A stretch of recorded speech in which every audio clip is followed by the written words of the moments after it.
By 7 a.m., the sun hadn't even scorched the sand yet, but Alex had already done the impossible. Alex builds a legendary chair out of scrap wood. A subtle morale boost spreads through the team. In a world of rust and ruin, a piece of masterwork furniture reminds them that excellence is still possible. At 9, our first real contact. Traders armed to the teeth, and not here for pleasantries. Paige is woken to handle negotiations with a heavily armed caravan at the gate. She doesn't hesitate. Under her calm bargaining, the colony sells off their entire opium stash for 724 silver. The war merchants never ask why a colony has so many drugs. They just take the goods and pay up. Smart of them. At 4 a.m., fate knocks.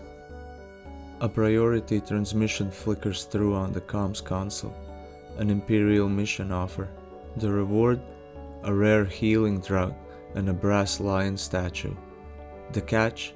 They must host a noble guest for 9 days. Within an hour, a transport pod thunders down.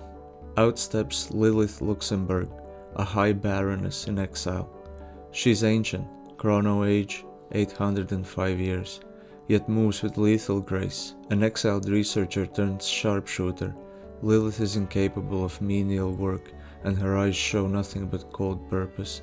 She mutters cryptic things like, "What was, will be, what will be, was."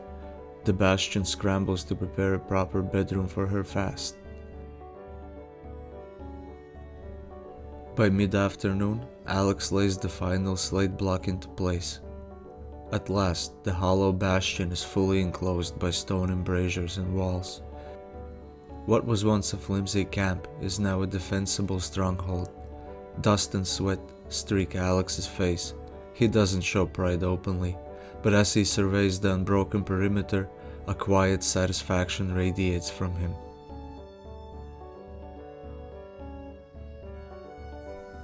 Dawn breaks to an unfamiliar peace. No one is fighting or complaining for once. Every colonist is in good spirits. Seizing this rare harmony, Paige takes the opportunity to address Bender, a wanderer turned prisoner whose ideology has stubbornly clashed with the Bastion's.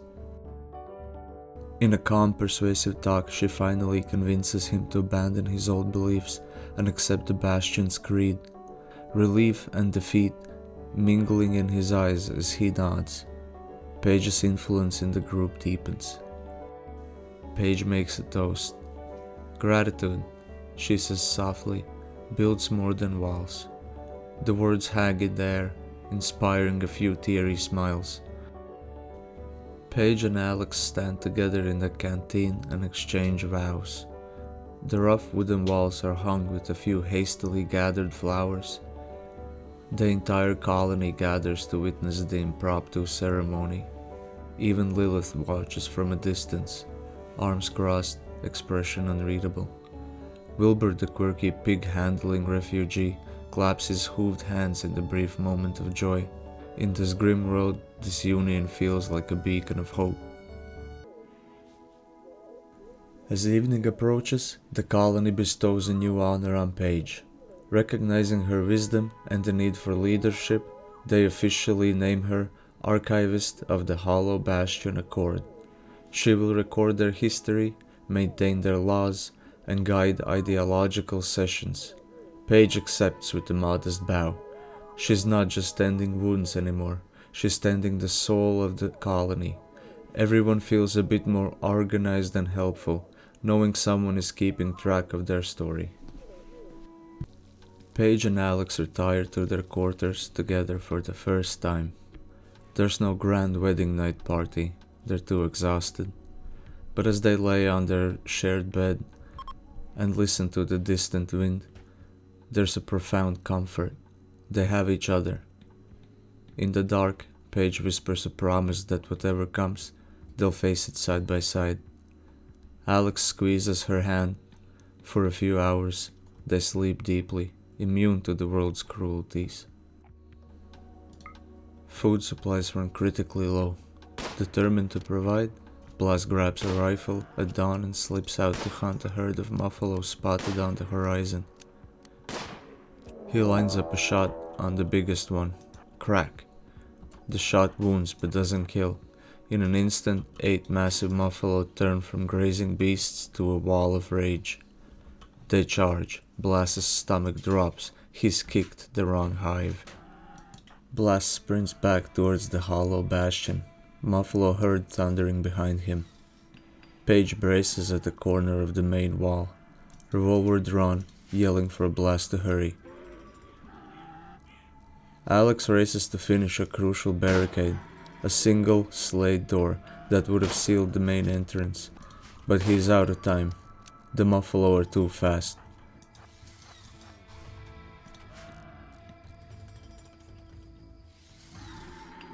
With the beasts nearly upon him, Alex abandons the incomplete door and dives aside.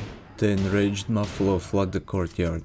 Paige fires point blank, dropping the first one in line. Blas turns and starts shooting from behind them. It's chaos. A second Muffalo goes down, but the third slams into Paige like a freight train, throwing her against the wall. Within minutes, Blas and Paige together gun down the last of the herd. The dust settles. 8 giant corpses steam in the cool morning air. Blood paints the sand red. At 5 a.m., we made a deal with an empire. Not for power, not for gold, but for a cat. A strange quest arrives with the dawn. The Exodus Empire offers Blas a promotion in royal favor if the Bastion will care for a noble's paralyzed pet cat for 15 days.